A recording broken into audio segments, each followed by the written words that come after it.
The House in the Valley by August Derleth. Chapter 1. I, Jefferson Bates, make this deposition now, in full knowledge that whatever the circumstances, I have not long to live. I do so in justice to those who survive me, as well as in an attempt to clear myself of the charge of which I have been so unjustly convicted. A great, if little-known American writer in the tradition of the Gothic once wrote that the most merciful thing in the world is the inability of the human mind to correlate all its contents. Yet I have had ample time for intense thought and reflection, and I have achieved an order in my thoughts I would never have thought possible only so little as a year ago. For, of course, it is within the year that my trouble began. I put it so because I am not yet certain what other name to give it. If I had to set a precise day, I suppose, in all fairness, it must be the day on which Brent Nicholson telephoned me in Boston to say he had discovered and rented for me the very place of isolation and natural beauty I'd been seeking for the purpose of working at some paintings I'd long had in mind. It lay in an almost hidden valley beside a broad stream, not far from, yet well in from, the Massachusetts coast, in the vicinity of the ancient settlements of Arkham and Dunwich, which every artist of the region knows for their curious gambrel structure, so pleasing to the eye, however forbidding to the spirit. True, I hesitated. There were always fellow artists pausing for a day in Arkham or Dunwich or Kingston, and it was precisely fellow artists I sought to escape. But in the end Nicholson persuaded me, and within the week I found myself at the place. It proved to be a large ancient home, certainly of the same vintage as so many in Arkham, which had been built in a little valley which ought to have been fertile, but showed no signs of recent cultivation. It rose among gaunt pines which crowded close on the house, and along one wall ran a broad, clear brook. Despite the attractiveness it offered the eye at a distance, up close it presented another face. For one thing, it was painted black. For another, it wore an air of forbidding formidableness. Its curtainless windows stared outward gloomily. All around it, on the ground floor, ran a narrow porch which had been stuffed and crammed with bundles of sacking tied with twine, half-rotted chairs, highboys, tables, and a singular variety of old-fashioned household objects, like a barricade designed either to keep someone or something inside or to prevent it from getting in. This barricade had manifestly been there a long time, for it showed the effects of exposure to several years of weather. Its reason for being was too obscure even for the agent to whom I wrote to ask, but it did help to lend the house a most curious air of being inhabited, though there was no sign of life, and nothing, indeed, to show that anyone had lived there for a very long time. But this was an illusion which never left me. It was plain to see that no one had been in the house, not even Nicholson or the agent, for the barricade extended across both front and back doors of the almost square structure, and I had to pull away a section of it in order to make an entry myself. Once inside, the impression of habitation was all the stronger, but there was a difference. All the gloom of the black-painted exterior was reversed inside. Here everything was light and surprisingly clean, considering the period of its abandonment. Moreover, the house was furnished, scantily, true, but furnished, whereas I had received the distinct impression that everything which had once been inside had been piled up around the house on the veranda outside. The house inside was as box-like as it appeared on the outside. There were 4 rooms below, a bedroom, a kitchen pantry, a dining room, a sitting room, and upstairs 4 of exactly the same dimensions, 3 bedrooms, and a storeroom. There were plenty of windows in all the rooms, and especially those facing north, which was gratifying, since the north light is best for painting. I had no use for the second story, so I chose the bedroom on the northwest corner for my studio, and it was there that I put in my things, without regard for the bed, which I pushed aside. I had come, after all, to work at my paintings, and not for any social life whatever. And I had come amply supplied, with my car so laden that it took me most of the first day to unload and store my things, and to clear away a path from the back door, as I had cleared the front, so that I might have access to both north and south sides of the house with equal facility. Once settled, with the lamp lit against the encroaching darkness, I took out Nicholson's letter and read it once more, as it were, in the proper setting, taking note again of the points he made. Isolation will indeed be yours. The nearest neighbors are at least a mile away. They are the Perkinses, on the ridge to the south. Not far past them are the Moores. On the other side, which would make it north, are the Bowdens. The reason for the long-term desertion is one which ought to appeal to you. People did not want to rent or buy it, simply because it had once been occupied by one of those strange ingrown families which are common in obscure and isolated rural areas, the Bishops, of which the last surviving member, a gaunt, lanky creature named Seth, committed a murder in the house, this one fact which the superstitious natives allow to deter them from use of either the house or the land, which, as you will see, if you had any use for it, is rich and fertile.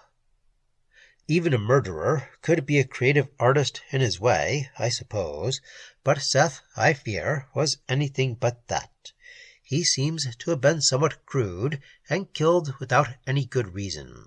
A neighbor, I understand, simply tore him apart. Seth was a very strong man, gives me cold chills, but hardly you. The victim was a Bowden. There is a telephone, which I ordered connected. The house has its own power plant, too, so it's not as ancient as it looks. Though this was put in long after the house was originally built, it's in the cellar, I am told. It may not be working now. No waterworks. Sorry. The well ought to be good, and you'll need some exercise to keep yourself fit. You can't keep fit sitting at an easel. The house looks more isolated than it is. If you get lonely, just telephone me. The power plant, of which he had written, was not working. The lights in the house were dead, but the telephone was in working order, as I ascertained by placing a call to the nearest village, which was Aylesbury. I was tired that first night, and went to bed early. I had brought my own bedding, of course, taking no chances on anything left for so long a time in the house, and I was soon asleep. But every instant of my initial day in the house I was aware of that vague, almost intangible conviction that the house was occupied by someone other than myself, though I knew how absurd this was, for I had made a thorough tour of the house and premises soon after I had first entered it, and had found no place where anyone might be concealed.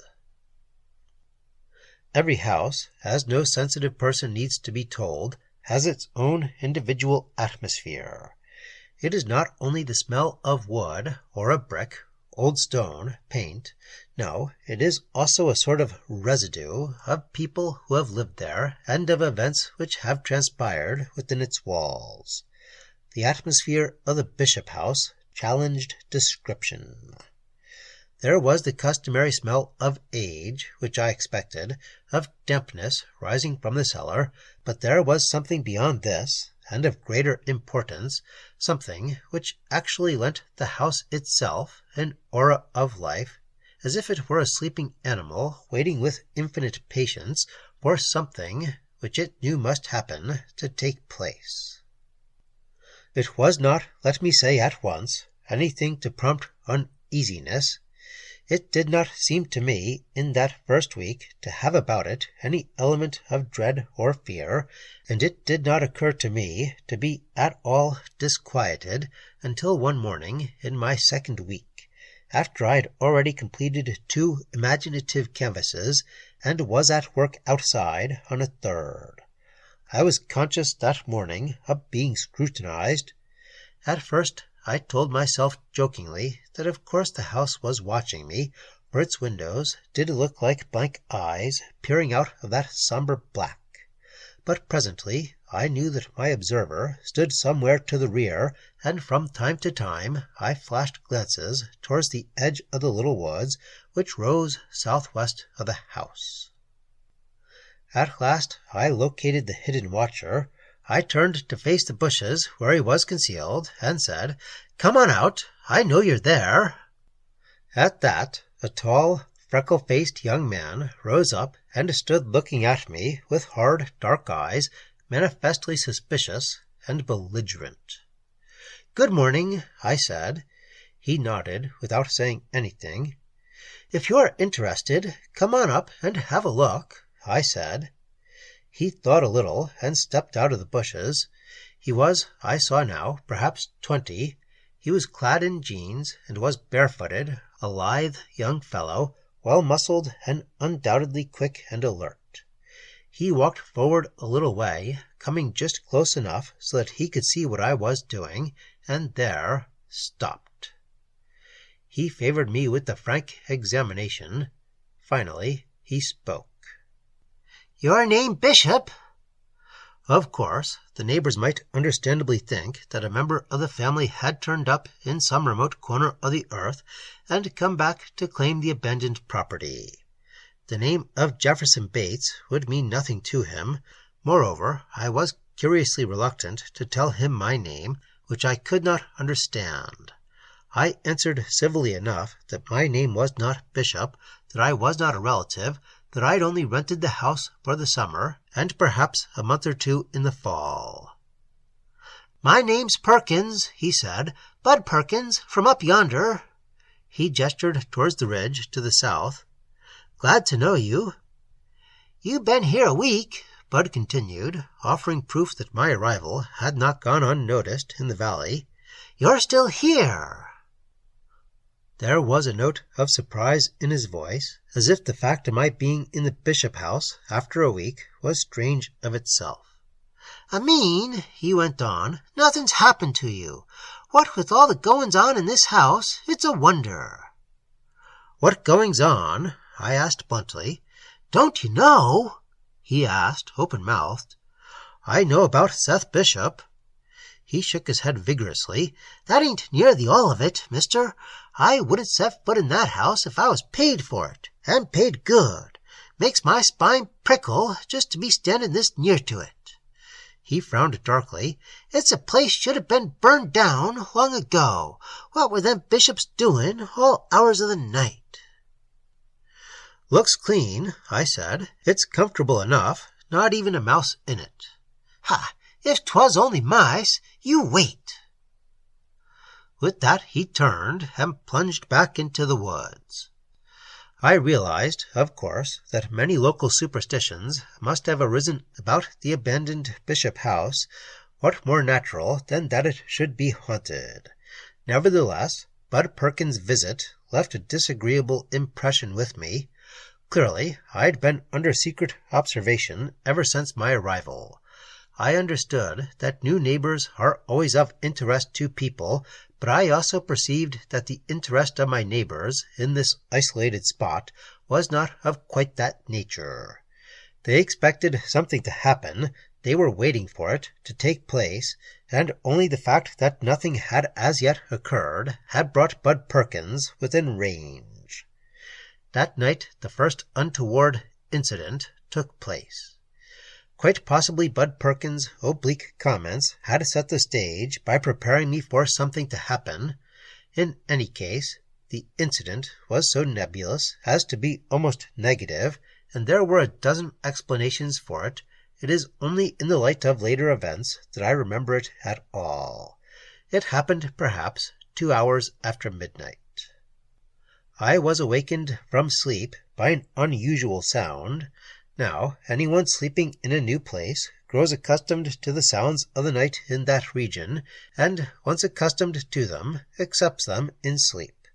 but any new sound is apt to obtrude, just as a city dweller, spending several nights on a farm, may accustom himself to the noises of chickens, birds, the wind, frogs, may be awakened by the new note of a toad trilling, because it is strange to the chorus to which he has become accustomed, so I was aware of a new sound in the chorus of whippoorwills, owls, and nocturnal insects which invaded the night.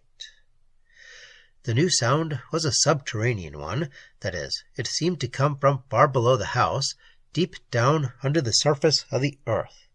It might have been earth settling, it might have been a fissure opening and closing, it might readily have been a fugitive trembler, except that it came and went with a certain regularity, as if it were made by some very large thing moving along a colossal cavern far beneath the house. It lasted perhaps half an hour. It seemed to approach from the east and diminish in the same direction in a fairly even progression of sounds. I could not be sure, but I had the uncertain impression that the house trembled faintly under these subterranean sounds. Perhaps it was this which impelled me on the following day to poke about in the storeroom in an effort to find out for myself what my inquisitive neighbor had meant by his questions and hints about the bishops.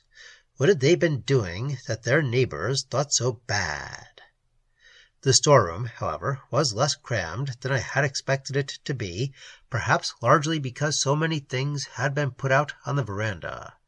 Indeed, the only unusual aspect of it that I could find was a shelf of books which had evidently been in the process of being read when tragedy had obliterated the family. These were of various kinds. Perhaps chief among them were several gardening texts.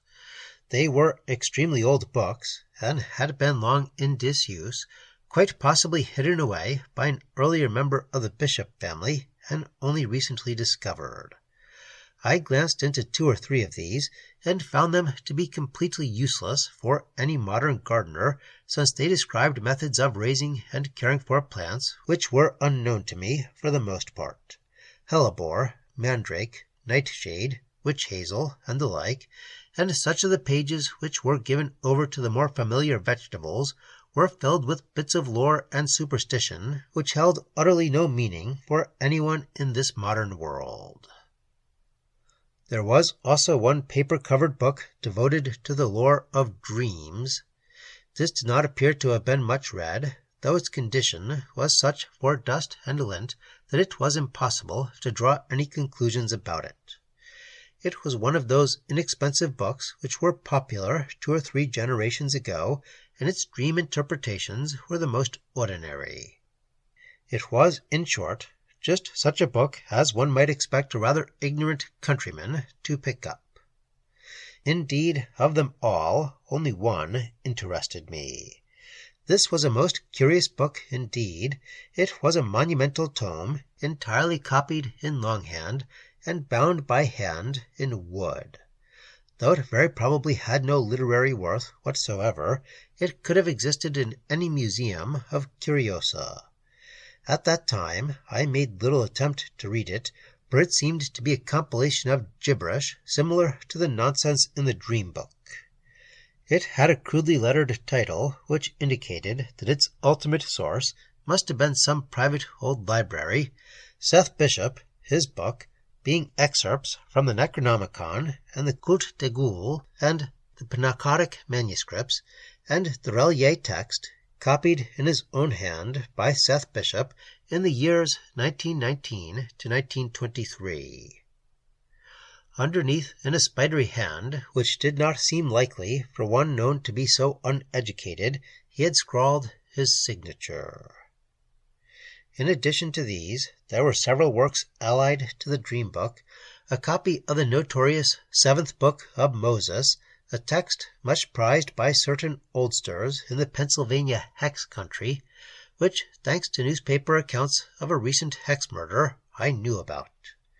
A slender prayer book in which all the prayers seemed to be mockeries, for all were directed to Azrael and Sathanas and other dark angels. There was nothing of any value whatsoever, apart from being simply curious items, in the entire lot. Their presence testified only to a diversity of dark interests on the part of succeeding generations of the Bishop family, for it was fairly evident that the owner and reader of the gardening books was very probably Seth's grandfather, while the owner of the dream book and the hex text was most likely a member of Seth's father's generation.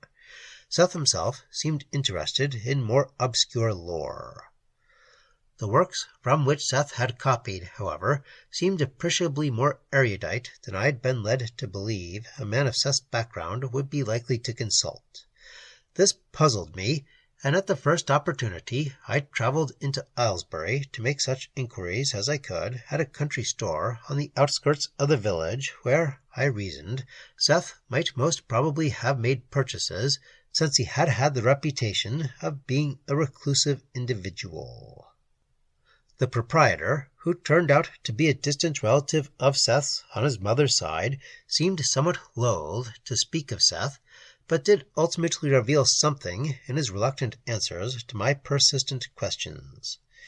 From him, whose name was Obed Marsh, I gathered that Seth had at first, that is, presumably as a child and young man, been as backward as any of that clan.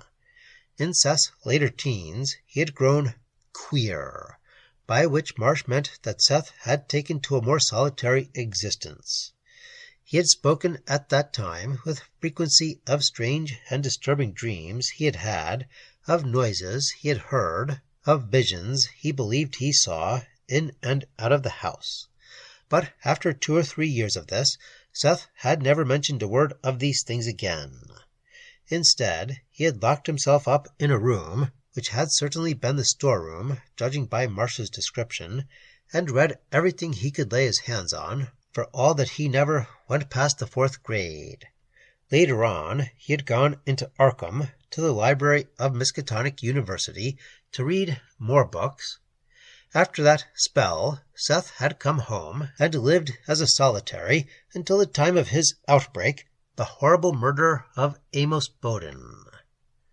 All this certainly added up to little save a tale of a mind ill-equipped for learning, trying desperately to assimilate knowledge, the burden of which seemed to have ultimately snapped that mind. So, at least, it appeared at this juncture of my tenure of the Bishop House. Chapter 2. That night, events took a singular turn. But, like so many other aspects of that strange sojourn, I was not aware immediately of the full implications of what happened. Set down baldly, it seems absurd that it should have given me any cause for second thought. It was nothing more than a dream which I experienced in the course of that night. Even as a dream, it was not particularly horrifying or even frightening, rather more awesome and impressive. I dreamed simply that I lay asleep in the Bishop House, that while I so lay, a vague, indefinable, but somehow awesome and powerful cloud, like a fog or mist, took shape out of the cellar, billowed up through the floors and walls, engulfing the furniture, but not seeming to harm it or the house, taking shape, meanwhile, as a huge, amorphous creature with tentacles flowing from its monstrous head, and swaying like a cobra back and forth all the while, it gave voice to a strange ululation, while from somewhere in the distance a chorus of weird instruments played unearthly music, and a human voice chanted inhuman words, which, as I subsequently learned, were written thusly: Bunglui Mcwalnoff Cthulhu Relye Waganagel Fatangen. In the end, the amorphous creature billowed ever farther upwards, and engulfed also the sleeper, who was I. Thereupon it seemed to dissolve into a long dark passageway, down which came at a frantically eager lope a human being, who was certainly similar in appearance to descriptions I had had of the late Seth Bishop. This being grew in size too, looming almost as large as the amorphous fog, and vanished even as it had done, coming straight at the sleeping figure in the bed in that house in the valley. Now, on the face of it, this dream was meaningless. It was a nightmare, beyond question, but it lacked any capacity for fear. I seemed to be aware that something of tremendous importance was happening to me, or about to happen to me, but not understanding it, I could not fear it.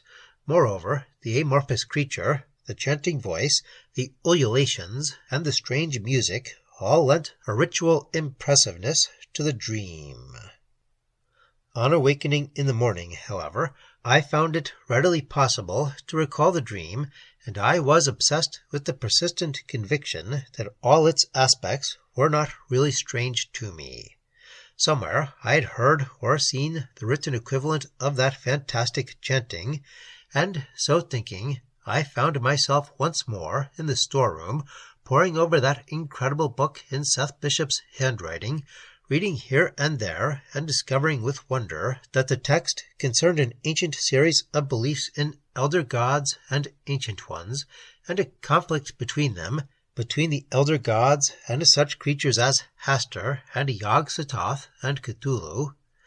This at last struck a familiar note, and seeking farther, I discovered what was certainly the chant I had heard, with, moreover, its translation in Seth Bishop's hand, which read, "In his house at R'lyeh, dead Cthulhu waits dreaming."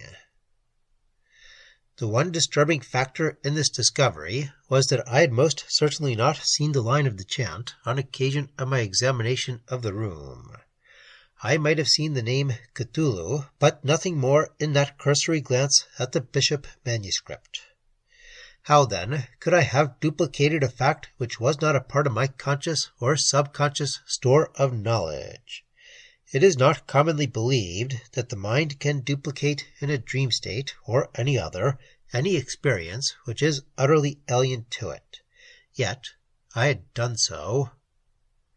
What was more, as I read on in that often shocking text of queer survivals and hellish cults, I found that hints in vague descriptive passages described just such a being as I had seen in my dream, not of fog or mist, but of solid matter, which was a second occurrence of the duplication of something utterly alien to my experience. I had, of course, heard of psychic residue, residual forces left behind at the scene of any event, be it a major tragedy or any powerful emotional experience common to mankind, love, hate, fear, and it was possible that something of this sort had brought about my dream, as were it the atmosphere of the house itself invading and possessing me while I slept, which I did not regard as completely impossible, since certainly it was strange, and the events which had taken place there were experiences of impressive power.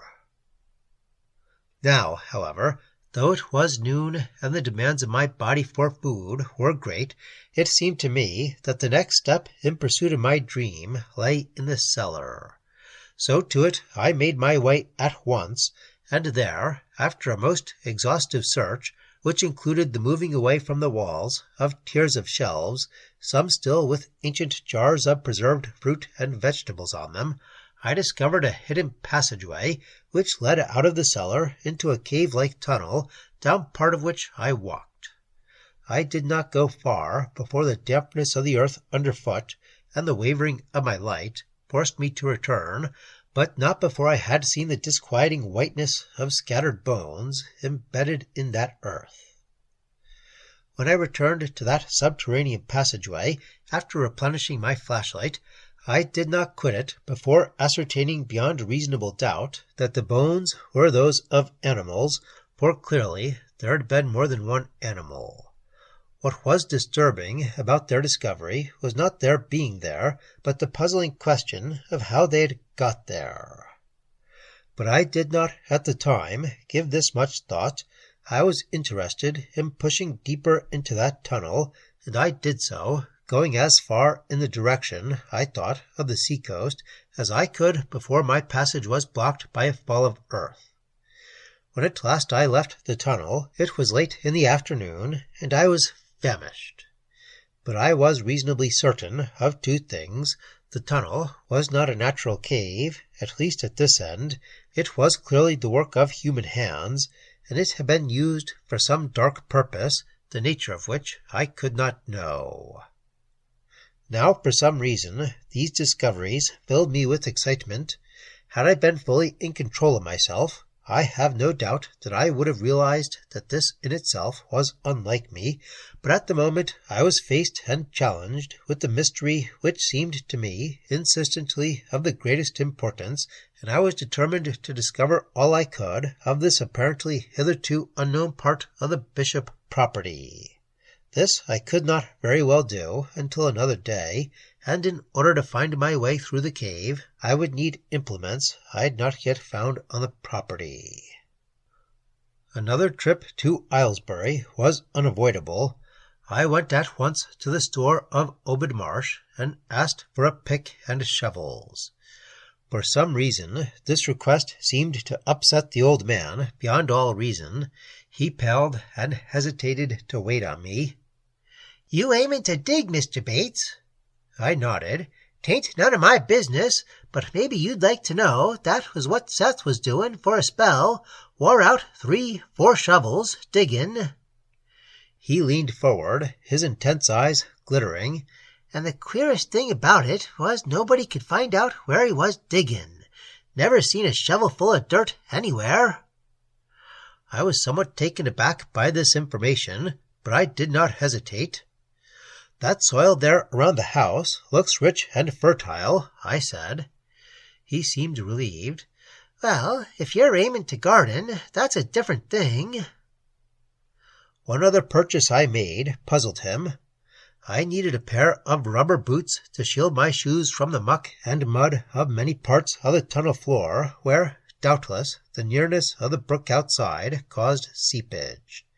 But Marsh said nothing about this. As I turned to go, he spoke again of Seth. "Ain't heard tell anything more, have you, Mr. Bates?" "People hereabouts don't talk much." "They ain't all Marshes," he replied with a furtive grin. "There's some that do say Seth was more Marsh than Bishop. The Bishops believed in hexes and such like, but never the Marshes." With this cryptic announcement ringing in my ears, I took my leave. Prepared now for the tunnel, I could hardly wait for the morrow to come, so that I could return once more to that subterranean place, and carry on my explorations into a mystery which must certainly have been related to the entire legendry surrounding the Bishop family. Events were now moving forward at an increasing tempo. That night 2 more occurrences were recorded. The first came to my attention just past dawn, when I caught sight of Bud Perkins lurking about outside the house. I was needlessly annoyed, perhaps, since I was making ready to descend into the cellar. Just the same, I wanted to know what he was after, so I opened the door and stepped out into the yard to confront him. "What are you looking for, Bud?" I asked. "Lost a sheep," he said laconically. "I haven't seen it." "It come this way," he answered.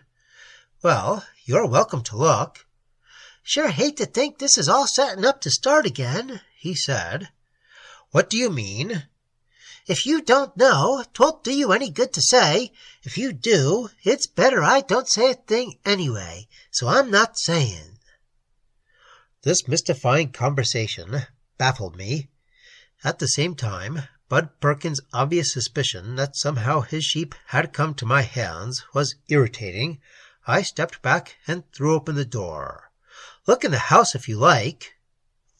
But at this, his eyes opened wide in positive horror. "Me set foot in there?" he cried. "Not for my life." He added, "Why, I'm the only one's got gumption enough to come this close to the place, but I wouldn't step in there for all the money you could pay me. Not me." "It's perfectly safe," I said, unable to conceal a smile at his fright. "Maybe you think so. We know better. We know what's waiting there behind them black walls, waiting and waiting for somebody to come. And now you've come, and now things are starting up again just like before." With that, he turned and ran, vanishing as on his previous visit into the woods. When I had satisfied myself that he was not coming back, I turned and re-entered the house, and there I made a discovery which ought to have been alarming, but which seemed to me then only vaguely unusual, since I must clearly have been in a lethargic state, not yet fully awake. The new boots I'd bought only yesterday for my use had been used. They were caked with mud, yet I knew indisputably that they'd been clean and unused yesterday. At sight of them, a growing conviction took form in my mind. Without putting on the boots, I descended into the cellar, opened the wall into the tunnel, and walked rapidly to the area of the barrier. Perhaps I had a premonitory certainty of what I would find, for I found it.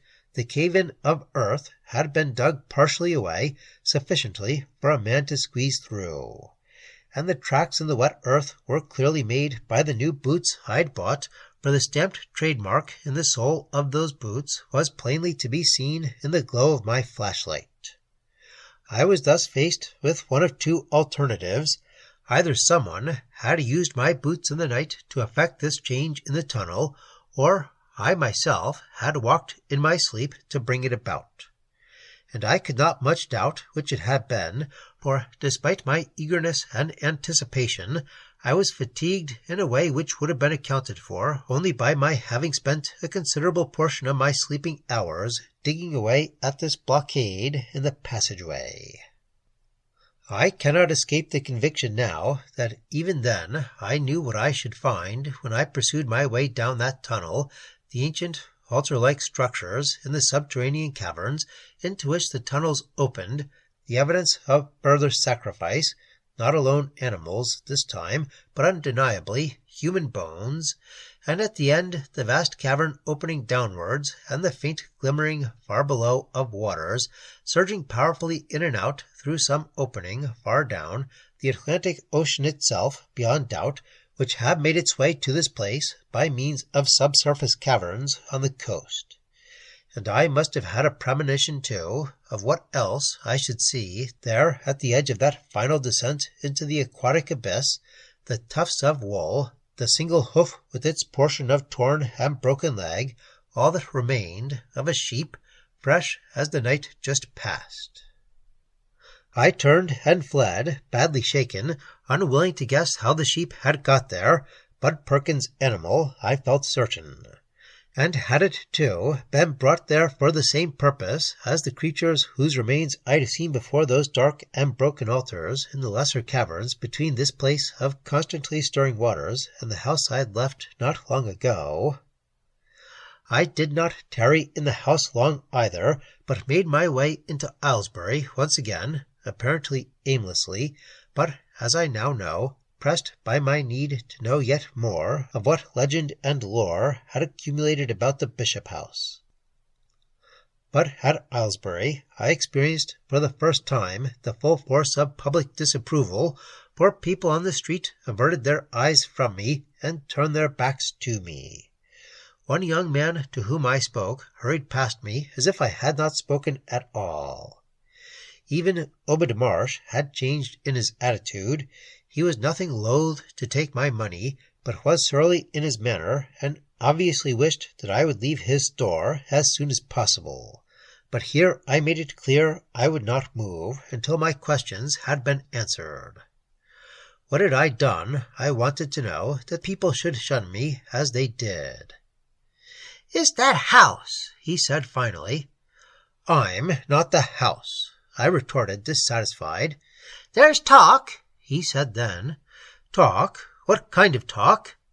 "About you and Bud Perkins' sheep. About the way things happened when Seth Bishop was alive." Then he leaned forward with a dark, beetling face and whispered harshly, "There's them that say Seth's come back."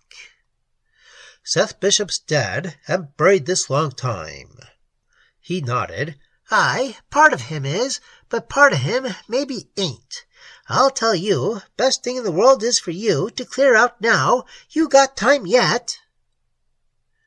I reminded him coldly that I had leased the bishop place and had paid the rent for at least 4 months, with an option to complete a year there. He clammed up at once, and would say nothing further about my tenure.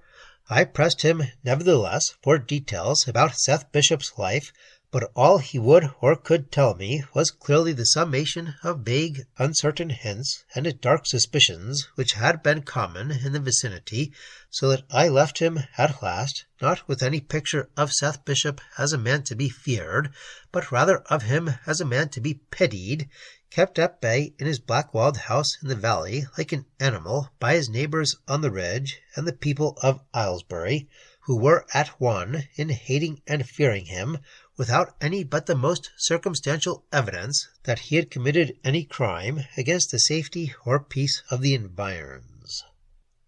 What, in fact, had Seth Bishop knowingly done, apart from the final crime of which he had been proved guilty? He had led a recluse's existence, abandoning even the strange garden of his ancestors, turning his back certainly on what was reputed to be his grandfather's and his father's sinister interest in wizardry and the lore of the occult, instead of which he had interested himself obsessively in a far more ancient lore, which appeared to me to be fully as ridiculous as that of witchcraft. One might expect such interests not to falter in such isolated areas, and in particular among families so ingrown as the Bishop family was. Perhaps somewhere in the old books of his forebears Seth had found certain obscure references which had sent him to the library at Miskatonic, where, in his consuming interest, he had undertaken the monumental task of copying great portions of books, which presumably he could not get permission to withdraw from the library. This lore, which was his primary concern, was, in fact, a distortion of ancient Christian legend. Reduced to its most simple terms, it was a record of the cosmic struggle between forces of good and forces of evil. However difficult it was to summarize, it would appear that the first inhabitants of outer space were great beings, not in human shape, who were called the Elder Gods, and lived on Betelgeuse at a remote time. Against these, certain elemental ancient ones, also called the Great Old Ones, had rebelled: Yog-Sothoth, Yog-Sothoth, the amphibious Cthulhu, the bat-like Hastur, the unspeakable, Thoigor, Jar, Ithaquah, the Windwalker, and the earth beings, Nyarlathotep and Shub-Niggurath, but their rebellion failing, they were cast out and banished by the elder gods, locked away on far planets and stars under the seal of the elder gods, Cthulhu deep under the sea in the place known as R'lyeh, Hastur on a black star near Aldebaran in the Hyades, Ithaquah in the icy Arctic barrens, still others in a place known as Kadath in the cold waste, which existed in time and space conterminously with the portion of Asia. Since this initial rebellion, which was basically in a legend pattern paralleling the rebellion of Satan and his followers against the archangels of heaven, the Great Old Ones had continually sought to regain their power to war against the elder gods, and there have grown up on Earth and other planets certain cultists and followers, like the abominable snowmen, the Doles, the Deep Ones, and many others, all dedicated to serve the Ancient Ones, and often succeeding in removing the Elder Seal to free the forces of ancient evil, which had then to be put down again, either by direct intervention of the Elder Gods, or by the alert watchfulness of human beings armed against them. This was the sum total of what Seth Bishop had copied from very old and very rare books, much of it repetitive, and all surely the wildest kind of fantasy. True, there were certain disturbing newspaper clippings appended to the manuscript of what happened at Devil Reef off Innsmouth in 1928, of a supposed sea serpent in Ricks Lake, Wisconsin, of a terrible occurrence at nearby Dunwich, and another in the wilds of Vermont, but these, beyond question, I felt to be coincidental accounts which happened to strike a parallel chord. And while it was also true that there was as yet no explanation for the subterranean passage leading towards the coast, I felt comfortably certain that it was the work of some distant forebear of Seth Bishop's, and only appropriated for his own use at a considerably later date. All that emerged from this was the portrait of an ignorant man striving to improve himself in the directions which appealed to him. Gullible and superstitious he may have been, and at the end, perhaps, deranged, but evil, surely not. Chapter 3. It was at about this time that I became aware of a most curious fancy. It seemed to me that there was someone else in the house in the valley, an alien human being who had no business there, but intruded from outside. Though his occupation seemed to be to paint pictures, I was reasonably certain that he had come to spy. I caught only the most fugitive glimpses of him, on occasion a reflection in a mirror or in a window-pane when I was near, but I saw in the north room of the ground floor the evidence of his work, one unfinished canvas on his easel, and several that had been completed. I did not have the time to look for him, for the one below commanded me, and each night I descended with food, not for him, for he devoured what no mortal man knew, but for those of the deeps who accompanied him, and came swimming up out of that cavernous pit, and were to my eyes like a travesty born of men and batrachian things, with webbed hands and feet, and gilled and wide frog-like mouths, and great staring eyes made to see in the darkest recesses of the vast seas about the place where he lay sleeping, waiting to rise and come forth once more and take possession again of his kingdom, which was on earth and in the space and time all about this planet, where once he had ruled above all others until the casting down.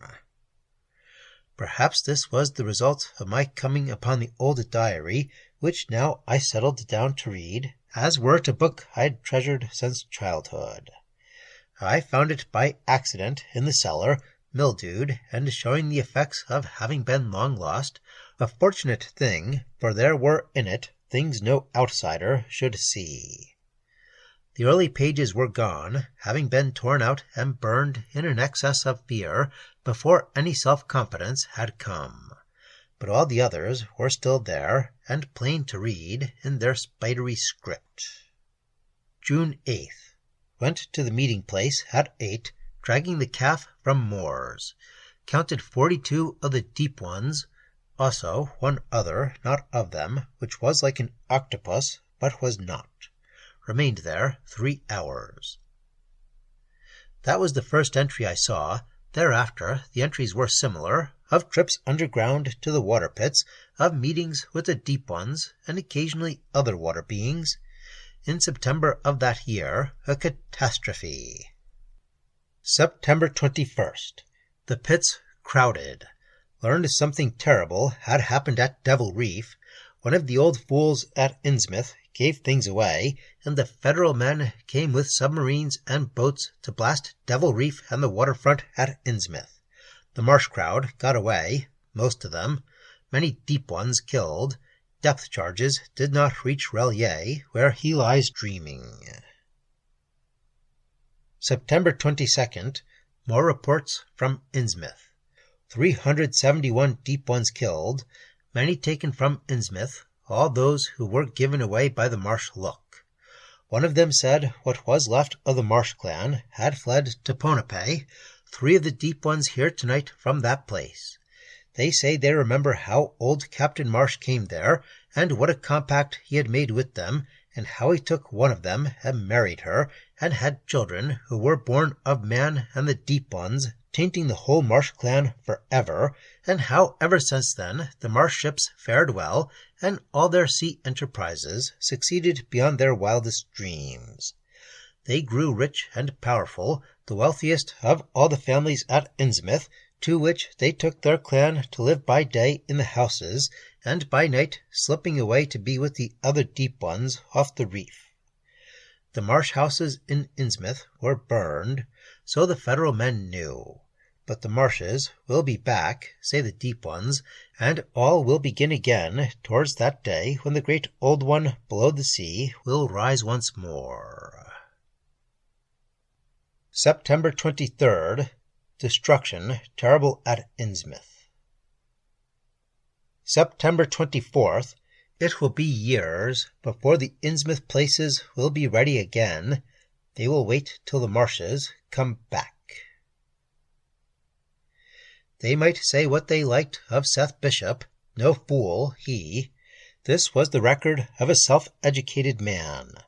All that work at Miskatonic had not been in vain.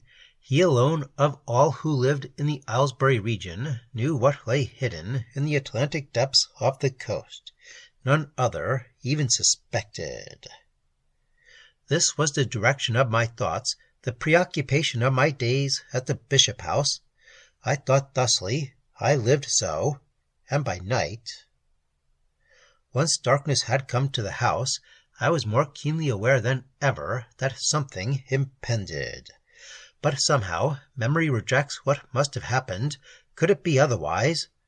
I knew why that furniture had been moved out on the veranda, because the deep ones had begun to come back along the passage, had come up into the house. They were amphibious. They had literally crowded the furniture out, and Seth had never taken it back. Each time I left the house to go any distance, I seemed to see it once again in its proper perspective, which was no longer possible while I occupied it. The attitude of my neighbors was now quite threatening. Not only Bud Perkins came to look at the house, but some of the Bowdens and the Moores, and certain others from Aylesbury. I let them all in without comment, those who had come. Bud would not, nor would any of the Bowdens, but the others searched in vain for what they expected to find, and did not. And what was it they expected to find? Certainly not the cows, the chickens, the pigs, and sheep they said had been taken. What use would I have for them? I showed them how frugally I lived, and they looked at the paintings, but one and all went away sullenly, shaking their heads unconvinced. Could I do more? I knew they shunned and hated me, and kept their distance from the house. But they disturbed and troubled me, nevertheless. There were mornings when I woke near to noon, and woke exhausted, as if I had not slept at all. Most troubling of all, often I found myself dressed, whereas I knew I had gone to bed undressed, and I found blood spattered on my clothing and covering my hands. I was afraid to go back into that subterranean passage by day, but I forced myself to do so one day, just the same. I went down with my flashlight, and I examined the floor of that tunnel with care. Wherever the earth was soft, I saw the marks of many feet passing back and forth. Most of them were human footprints, but there were disquieting others, naked feet with blurred toes, as if they were webbed. I confess I turned the light away from them, shuddering. What I saw at the edge of the water pits sent me fleeing back along the passage. Something had climbed out of those watery depths. The marks were plain to see and understand, and what had taken place there was not difficult to imagine, for all the evidence scattered there in the mute remains which lay gleaming whitely under the glow of my flashlight. I knew it could not be long before the neighbors allowed their resentment to boil over.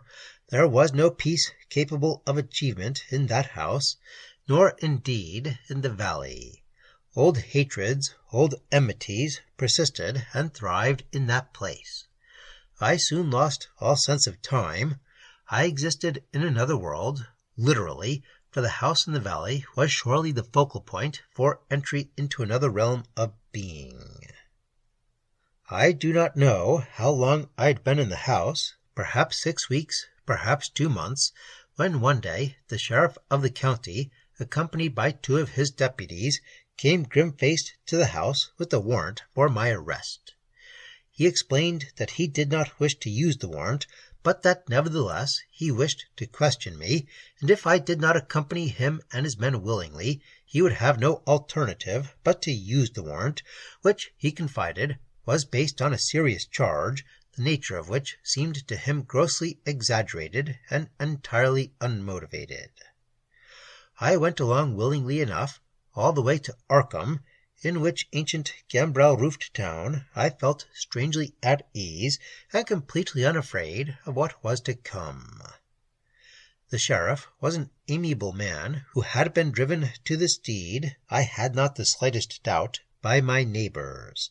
He was almost apologetic, now that I found myself seated opposite him in his office, with the stenographer to take down notes. He began by wanting to know whether I'd been away from the house night before last. Not to my knowledge, I answered. You could hardly leave your house and not know it. If I walked in my sleep, I could. Are you in the habit of walking in your sleep? I wasn't before coming here. Since then, I don't know.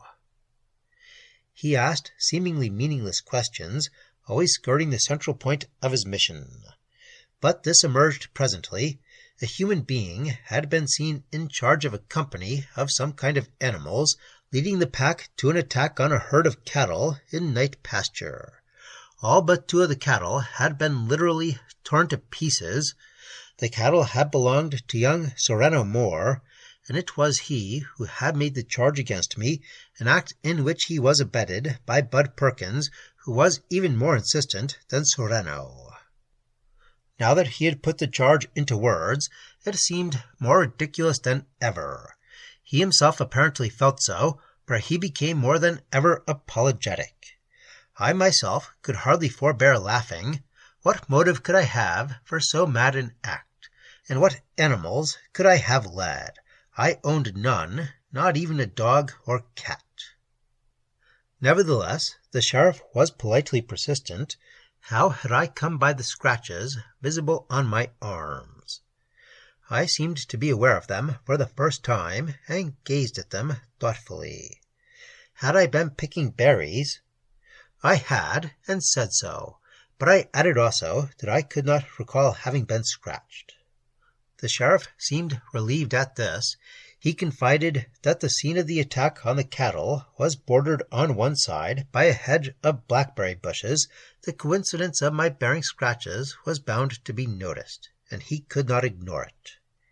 Nevertheless, he appeared to be satisfied, and being satisfied that I was no more than I pretended to be, he became somewhat more loquacious. Thus I learned that once before a similar event had occurred, with the charge that time being levelled at Seth Bishop, but, like this, it had come to nothing. The Bishop house had been searched, nothing had been found, and the attack was so baseless and unmotivated that no one could be brought to trial on the suspicions, however dark, of the neighbors. I assured him that I was perfectly willing that my house be searched, and he grinned at this, and told me in all friendliness that it had been searched from roof to cellar while I was in his company, and once again nothing had been found.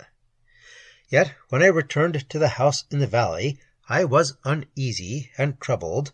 I tried to keep awake and wait upon events, but this was not to be.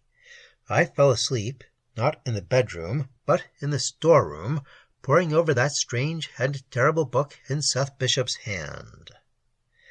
That night I dreamed again, for the first time since my initial dream. And once again I dreamed of a vast amorphous being which rose out of the water pit in the cavern beyond the passage under the house. But this time it was no misty emanation. This time it was horribly, shockingly real, built of flesh that seems to have been created out of ancient rock, a vast mountain of matter, surmounted by a necklace head, from the lower edges of which great tentacles writhed and curled, reaching out to singular lengths. This came rising out of the waters, while all around it flowed the deep ones in an ecstasy of adoration and subservience, and once again, as before, the weirdly beautiful music which had accompanied it rose, and 1,000 batrachian throats called harshly, "Ya, ya, Cthulhu Fatangen!" in accents of worship. And once again came the sound of great footfalls below the house in the bowels of the earth. At this juncture I woke, and to my terror heard still the subterranean footfalls, and felt the shuddering of the house and the earth in the valley, and heard distantly the incredible music fading away into the depths below the house. In my terror I ran and burst from the house, running blindly to get away, only to face into still another danger. Bud Perkins stood there, his rifle aimed at me. "Where do you think you're going?" he demanded. I stopped running, not knowing what to say. Behind me, the house was silent. "Nowhere," I said finally. Then, my curiosity overcoming my dislike of this gaunt neighbor, I asked, "Did you hear anything, Bud?" "We all been hearin' it, night after night. Now we're guarding our stock. You might as well know it. We don't aim to shoot, but if we have to, we'll do it." "It's not my doing," I said. "'Tain't nobody else's," he answered laconically. I could feel his animosity. "That's the way 'twas when Seth Bishop was here. We ain't sure he's not still here." I felt a curious coldness come over me at his words, and at that instant the house behind me, for all its looming terrors, seemed more inviting than the darkness outside, where Bud and his neighbors stood vigil with weapons as lethal as anything I might find within those black walls. Perhaps Seth Bishop, too, had met this kind of hatred. Perhaps the furniture had never been moved back into the house because it made a barrier against bullets. I turned and went back into the house without a further word. Inside, all was now quiet. There was not a sound anywhere. I had previously thought it somewhat unusual that not a sign of mouse or rat had existed in the abandoned house, knowing how quickly these small animals take over a house. Now I would have welcomed the sound of their scamperings to and fro, or gnawing. But there was nothing, only a deathly, pregnant stillness, as if the house itself knew it was ringed around with grim, determined men, armed against a horror they could not know. It was late when at last I slept that night. Chapter 4. My sense of time was not effective in those weeks, as I have already set down. If my memory now serves me rightly, there was a lull of almost a month after that night. I discovered that gradually the guards had been withdrawn, only Bud Perkins remained, and he stayed grimly night after night.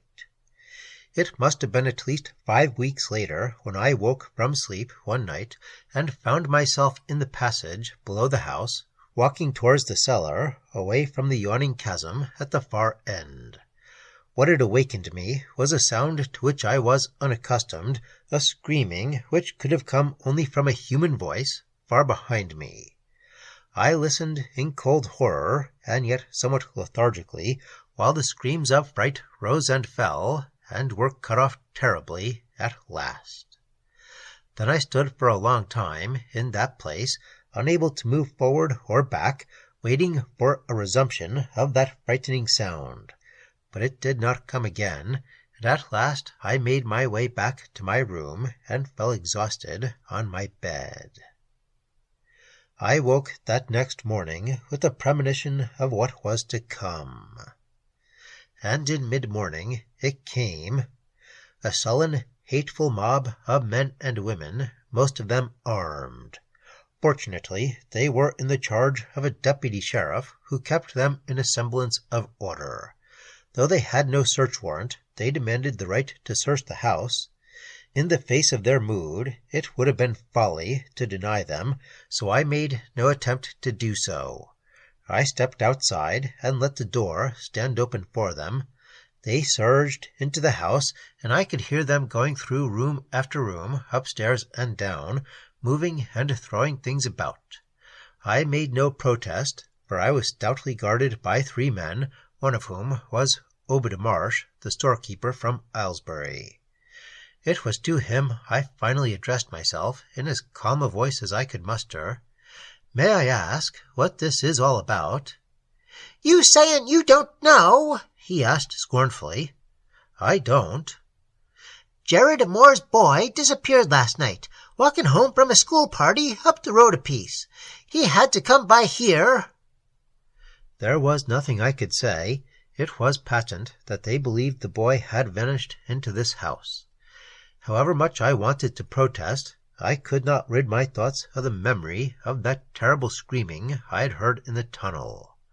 I did not know who had screamed, and I knew now that I did not want to learn. I felt reasonably sure that they would not find the entrance to the tunnel, for it was artfully concealed behind the shelving in that small cellar space, but from that moment forward I stood in an agony of suspense, for I had little doubt what would happen to me if by some chance anything belonging to the missing boy should be found on the premises. But again a merciful providence intervened to prevent any discovery, if there were one to be made. I dared to hope that my own fears were groundless. In truth, I did not know, but horrible doubts were now beginning to assail me. How came I in the tunnel, and whence? When I had awakened, I had been on my way back from the water's edge. What had I done there, and had I left anything behind? By twos and threes, the mob came out of the house again, empty-handed. They were no less sullen, no less angry, but they were somewhat dubious and bewildered. If they had expected to find anything, they were sharply disappointed. If the missing boy had not been taken to the Bishop House, they could not imagine where he might have gone. Urged by the deputy sheriff, who had given them their way, they now drew back from the house and began to disperse, all but Bud Perkins and a handful of equally grim men who remained on guard. Then for days I was aware of the oppressive hatred which was directed toward the Bishop House and its lone occupant. Thereafter came an interval of comparative quiet. And then that final catastrophic night. It began with faint intimations of something stirring below. I suppose I was subconsciously aware of movement even before I was conscious of it.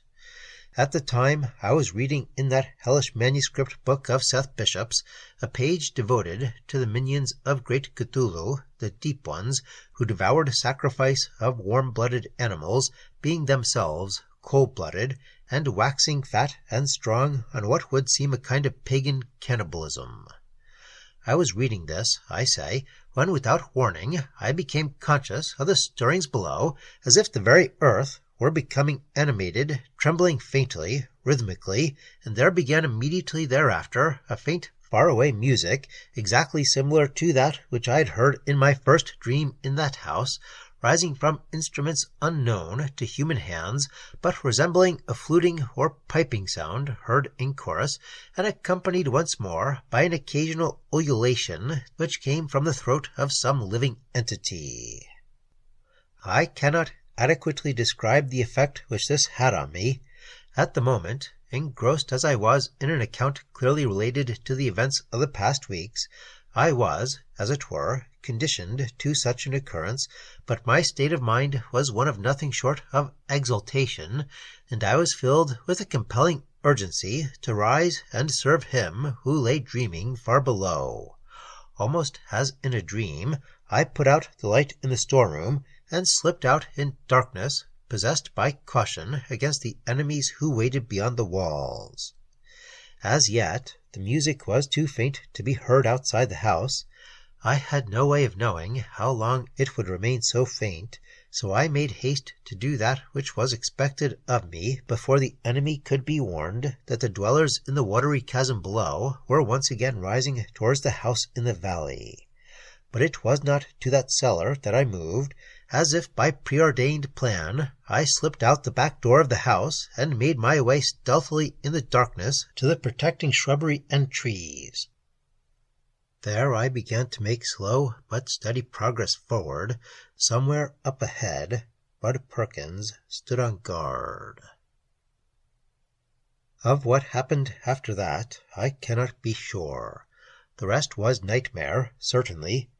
Before I reached Bud Perkins, 2 shots rang out. That was his signal to the others to come.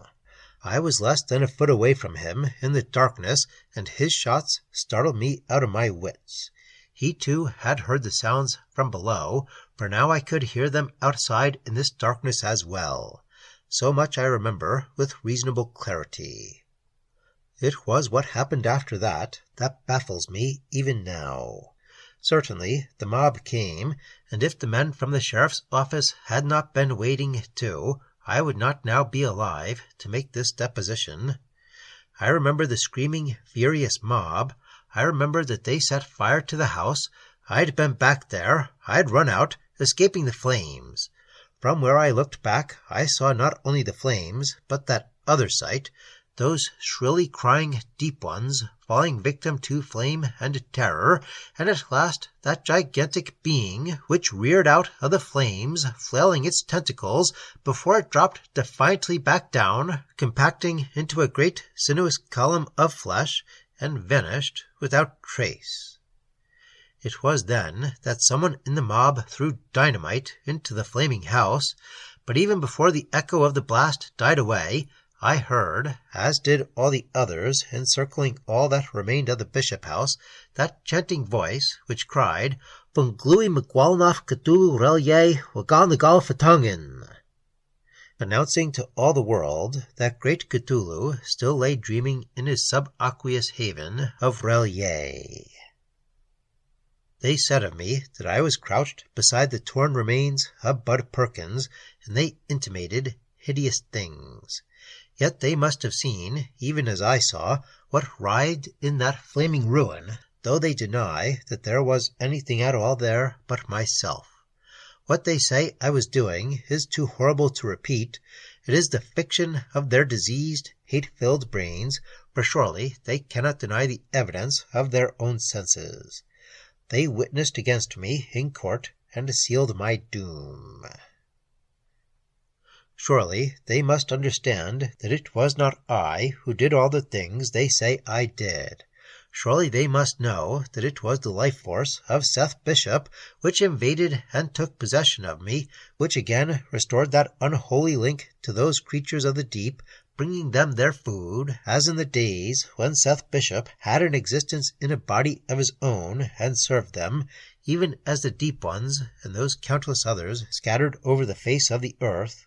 Seth Bishop, who did what they say I did to Bud Perkins' sheep and Jared Moore's boy, and all those missing animals, and finally to Bud Perkins himself, for all that he made them believe it was I, for I could not have done such things. It was Seth Bishop, come back from hell, to serve again those hideous beings who came to his watery pit from the depths of the sea. Seth Bishop, who had discovered their existence and summoned them to do his bidding, and who lived to serve them in his own time and in mine, and who may still lurk deep in the earth below that place where the house stood in the valley, waiting for another vessel to inhabit and to serve them in time to come forever.